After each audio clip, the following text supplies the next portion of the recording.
This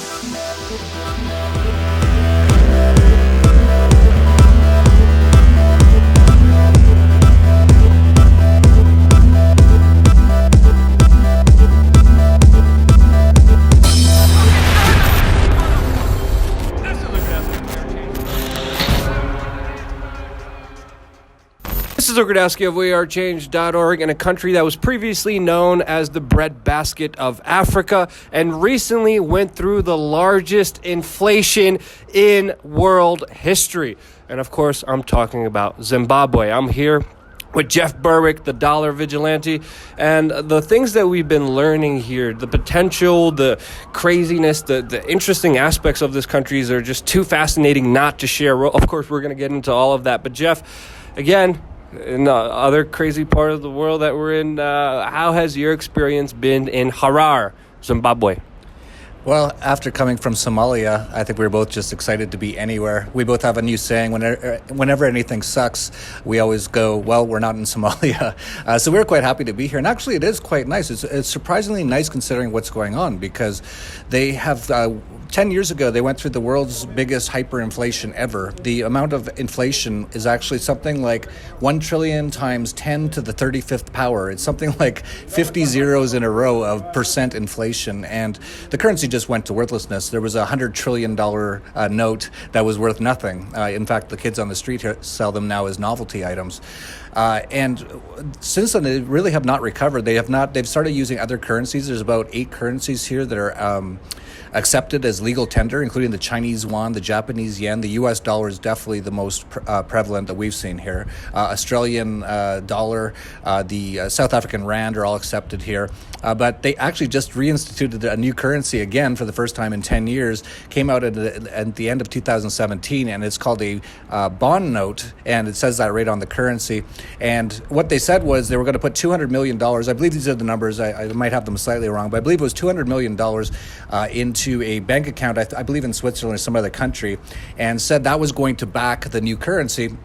And as soon as the new currency came out, we're here right now, and in the black market, it was supposed to trade at 1-to-1 to the US dollar. They said we have $200 million US dollars in a bank account, so this currency will give out $200 million worth of the currency.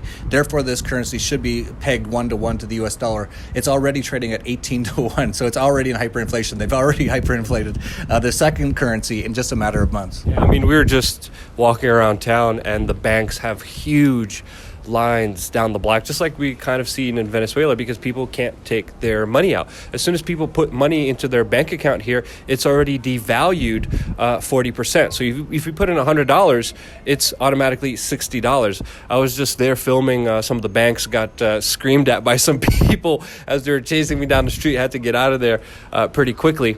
But we've actually been talking to a lot of people. We've been talking to white farmers. We've been talking to the local people inside of the city here. And some of the facts about the city are just really fascinating. 80% of the country is Christian. There's a lot of history here. Of course, a lot of missionaries came in here, and then the colonizers, the British government, of course, obviously came in here, and the country got independence in the 1980s. Very similar things that are happening with the white farmers in South Africa have actually happened and already transpired here in Zimbabwe, to the point where now there's a new president that just came in a few months ago, and now he's offering the remaining white farmers that stayed here a 99-year lease on their farmland, when the usual lease is for 5 years. And he has a new slogan. He is saying that Zimbabwe is open for business, and today's paper, like we saw here, specifically states that the past is dead, and the past is also extremely turbulent, since a lot of white farmers were kicked off their land. Now, of course, a lot of people here tell me when the British ruled here, they segregated society. Blacks couldn't interact with whites, and a lot of the black farm land was taken away from them and redistributed to the white farmers. And then ever since independence, the idea of land distribution came in, but it really came into effect from, again, all the information we're getting, talking to everyone here on the ground, is that it really started in 1999 when the white farmers here started supporting the opposition. And then in the early 2000s, a lot of the attacks and murders on white farmers started because they were backing the opposition against Mugabe. the leader who ruled here for over 30 years with an iron fist. And according to the white farmers we talked to, this was very politically motivated and went after very prominent white farmers who were outspoken in every region of the country. And once a year, there was 10 high-profile murders of high-profile white farmers that were in the opposition. There's 10 regions here, and of course, there was many atrocities that were committed. A lot of also black farm owners were also attacked and had their land taken away because they also supported the opposition. And of course, this continued all the way from the early 2000s all the way up to just a few months ago when Mugabe was ousted here in a soft coup. But in the year 2000, there was over 4,500 white farmers in Zimbabwe, and right now it is estimated that there's only 200 white farmers remaining in this country. Now, of course, some people point to bigger economic problems in this country because of that, because new people were taking over their land, and either one, they didn't know what they were doing, or two, they didn't have any official paperwork for owning the land and couldn't get loans, which of course is a big part of the farming industry. But it looks like a lot of that has changed. Now, of course, this practice has been stopped ever since the new president took power here in Zimbabwe, and a lot of people are telling me that they have a lot of optimism, that they have a lot of hope. A lot of the iron fist policies of the previous leader are no longer happening here, and people feel more free to actually discuss ideas and not worry about disappearing like many other people have disappeared here who were against the previous president. Jeff, how do you see the current kind of state of Zimbabwe, and where do you see it going?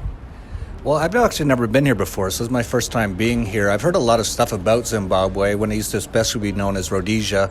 People like Doug Casey used to say that this was a fantastic place. It was wonderful and really sort of like a jewel of Africa, so to speak.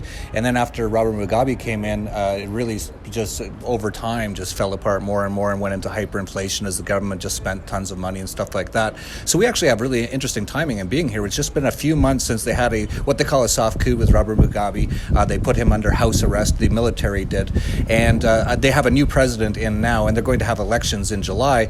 But the new president is basically the buddy of Robert Mugabe, but he's, as you can see on all the rhetoric is, we're going to change, the past is dead, Zimbabwe is open for business, which is all great if it's true, but as you know, with politicians, you never know. And that's what a lot of people here are waiting for, is for July, after the elections, to see if everything just goes back to the way it was before.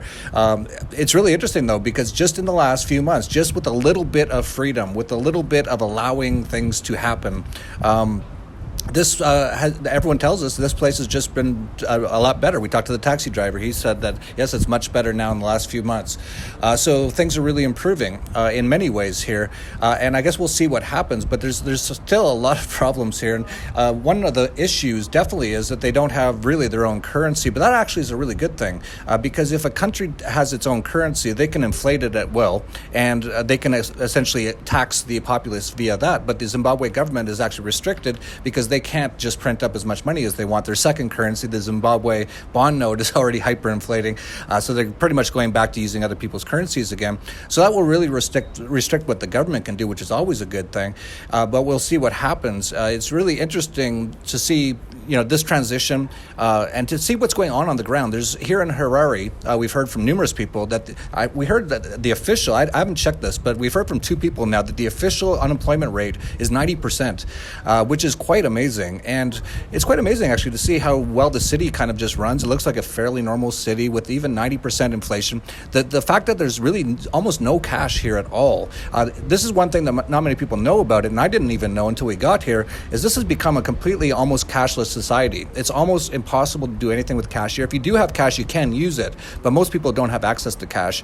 What they've been doing is that they have money in their bank account and they can't take cash out of there. And we saw the lines at the bank. They can take a maximum of $50 in cash out. You can use your credit and debit card as much as you want, but you can't actually take cash out. There's a severe shortage of any sort of cash here, which is actually going into the Bitcoin market, which we can also get into. But it's very interesting times. I think in many ways it's quite an interesting time to look at investing here, because it's everything is so cheap, and so if you have money, you can do so many things here, especially if you're bringing money into the country, because as I mentioned, the cash is so hard to get here. So it will be very interesting to see what happens in the next few months and years, and hopefully if they can free up the country somewhat, of course it'd be best if it was completely free, but at least to some degree, this place has a massive amount of potential, in my opinion. Yeah, you can definitely feel the optimism when you're just talking to regular people down the street, asking them what's going down here. I mean, they're very happy that there's no longer 3 police roadblocks along the road that will find something wrong with your car and charge you $10 American and extort you,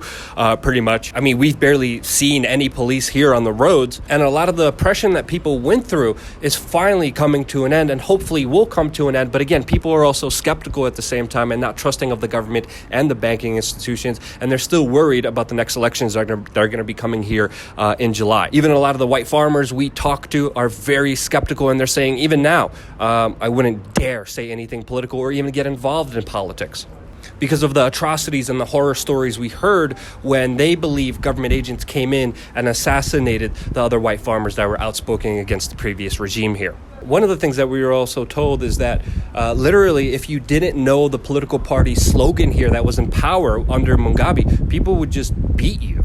Of course, this was all done by authorities and the bigger government here, but they also face a lot of tough economic sanctions from the United States in this country, mainly because it is illegal here to be gay and abortion is completely outlawed. And it's not just the economic sanctions that people have to worry about here, but also the banking regulations that forbid people from even taking money out of their country. And it's a very complicated situation, and it's one of the reasons why Bitcoin is worth double its worth here than compared to the rest of the world. And we actually met with one of the first and largest Bitcoin exchanges here that of course is providing people economic freedom in this country. Jeff, what did you think about that meeting with the Bitcoin guy? It's fascinating to see how Bitcoin is functioning here in Zimbabwe.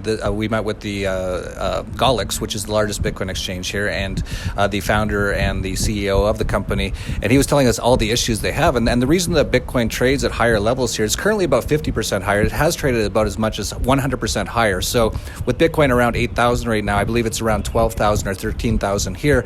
And a lot of people might think, and we actually thought the same thing, why don't we come here with some Bitcoin and sell it and get a 50% premium on the price? But it doesn't work that easily, because it's very, very hard. It's pretty much impossible to get money out of Zimbabwe. So for example, if you put in your Bitcoin into his exchange, the only way to get it out is to put into a Zimbabwe bank account. And when you have a Zimbabwe bank account, you cannot transfer money outside of the country. There's so many strict capital controls here in Zimbabwe. So but there is for entrepreneurs or investors out there, an expat potential. You essentially could come here with some Bitcoin and sell it and put it into a Zimbabwe bank account and pay your rent here, or buy a property, or just live here and pay your expenses and get essentially everything 50% off. So that's a real opportunity for people out there right now. We'll see what happens in the future. But the reason he was saying that is because they have such a high demand for Bitcoin here, and that makes obvious sense when you have 2 hyperinflations in the last 10 years. Cashless almost society. Yeah, and an almost cashless society, you can see why there's a huge demand for Bitcoin, but they can't get supply of Bitcoin because he can't send money outside of the country to buy Bitcoin. So they're in a sort of a catch-22 sort of situation. Very interesting situation here, and fascinating to see. And we've heard that Bitcoin, one of the white farmers told us he wouldn't, or at least the hotel owner said he wouldn't accept Bitcoin because he thought it was illegal. There's a bit of a gray area there. A lot of people aren't sure what the government thinks, and of course they really care a lot about what the government thinks, because here they kill them a lot if they don't do what they say.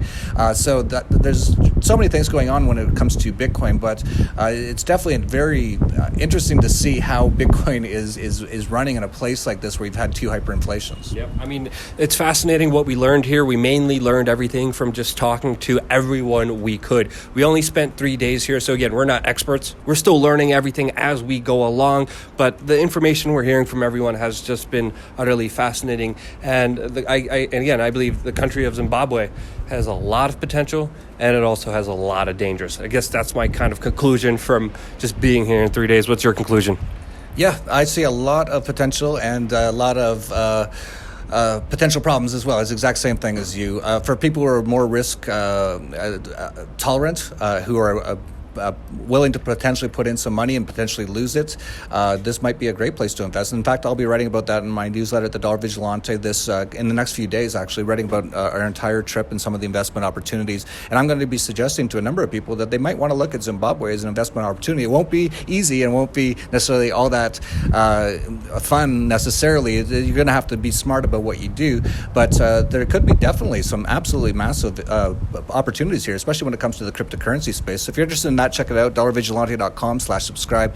And yeah, well, I'm going to be really interested to follow what's going on in the next few months here and see what happens, because if things do continue to get better, this place has absolutely massive potential. We were out in some of the sort of the rural areas, sort of far away from the city, and it's absolutely beautiful and so relaxed and tranquil. I immediately started looking up house prices because I was like, I wouldn't mind having a house here, but we'll see how the political situation works out. That's always the issue. But if it does work out well, I'll definitely be back, and if it doesn't, I probably won't be back for a while. Yeah, we're waiting till July to see exactly what happens here. And again, we've been in nature, and the nature here is absolutely beautiful. The country is filled with a lot of natural resources, a lot of gold, a lot of diamonds. The Chinese are moving in. The Chinese are working with the current president that's in power now. Some of the people are saying the Chinese are the new colonizers here. So obviously, this was just a fascinating learning experience, to say the least. Definitely check out Jeff Berwick on the Dollar Vigilante. His website will be in the description below. And of course, thank you so much from the bottom of my heart for supporting real independent media with your donations, with you guys being there for us and allowing us to do this job for you. I love you guys. Stay tuned for more here on youtube.com/we are change.